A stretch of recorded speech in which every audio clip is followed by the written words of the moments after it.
Iraq, Iran, তুরস্ক, Armenia ও সিরিয়ায় ছড়িয়ে ছিটিয়ে আছে কুর্দিরা। সিরিয়ার নাটকীয় রাজনৈতিক পরিবর্তনে এবার শঙ্কায় পড়েছে তাদের ভবিষ্যৎ। সিরিয়ার 4 ভাগের 1 ভাগ কুর্দিদের নিয়ন্ত্রণে থাকলেও বাকি অংশ হায়াত তাহরির আল শামের হাতে। কুর্দিদের বিরুদ্ধে তুর্কি সমর্থিত গোষ্ঠীও মোতায়েন আছে। সিরিয়ার মাটি থেকে কুর্দি ওয়াইপিজি মিলিশিয়াদের বিতাড়িত করতে অভিযান চালানোর ঘোষণা দিয়েছেন তুরস্কের প্রেসিডেন্ট এরদোয়ান। গোষ্ঠীটি তুরস্ক, যুক্তরাষ্ট্র ও ইউরোপীয় ইউনিয়নের সন্ত্রাসী তালিকায় আছে। ক্ষমতাসীন বিদ্রোহী নেতা আহমেদ আল শারার সঙ্গে ঘনিষ্ঠ যোগাযোগ রাখার কথাও বলেন president Erdogan. Suriye'deki bölücü terör örgütü unsurlarına yönelik nokta operasyonlarımızı bir cerrah hassasiyetiyle sivillerin kılına zarar vermeden sürdürmekte kararlıyız. দেশ গঠনে কূটনৈতিক যোগাযোগ বিস্তৃত করতে বিভিন্ন রাষ্ট্রের শীর্ষ কর্মকর্তাদের সঙ্গে আলোচনা চালিয়ে যাচ্ছেন বিদ্রোহী বাহিনীর প্রধান আহমেদ আল শারা। সিরিয়ার পুনর্গঠনে ভাইয়ের মতো পাশে দাঁড়ানোর আশ্বাস দিয়েছে জর্ডান। দামেস্কে আল শারার সঙ্গে বৈঠকের পর জর্ডান পররাষ্ট্রমন্ত্রী আইমান আল সাফাদি বলেন, একটি সুন্দর, স্থিতিশীল ও নিরাপদ সিরিয়া গঠনের মাধ্যমে জনগণের আশার প্রতিফলন ঘটানো হবে।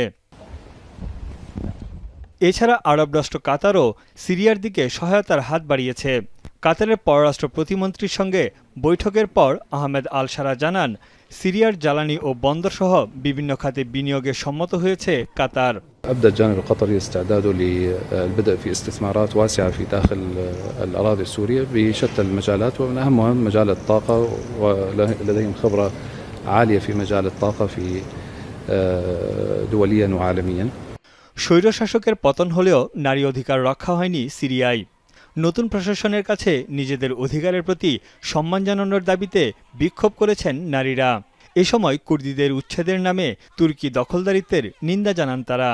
اليوم كافة النساء الجزيرة في مقاطعة الجزيرة من كرد وعرب وسريان طالب بحقوق المرأة من الدولة الجديدة، الدولة السورية الجديدة. نعارض ونندد قرارات الحكومة الانتقالية الجديدة التي أقصت সিরিয়ার বিদ্রোহী বাহিনীর প্রধান আহমেদ আল শারা বলেছেন, এই মুহূর্তে নতুন করে কারোর সঙ্গে যুদ্ধ নয়, আগে দেশ গঠন। এই সুযোগটি কাজে লাগিয়ে যুদ্ধবিরতির চুক্তি লঙ্ঘন করে গোলান মালভূমির বাফার জোনে প্রবেশ করেছে ইসরায়েলি সেনারা। যদিও ইসরায়েলের দাবি, নিজেদের নিরাপত্তা নিশ্চিতে সেনা মোতায়েন করা হয়েছে। তানভীর জানি, এখন বিশ্ব। একনল হ্যান্ড ওয়াশ 100% প্যারাবেন ফ্রি, তাই নিরাপদ হাতের জন্য আস্থা রাখুন একনলে।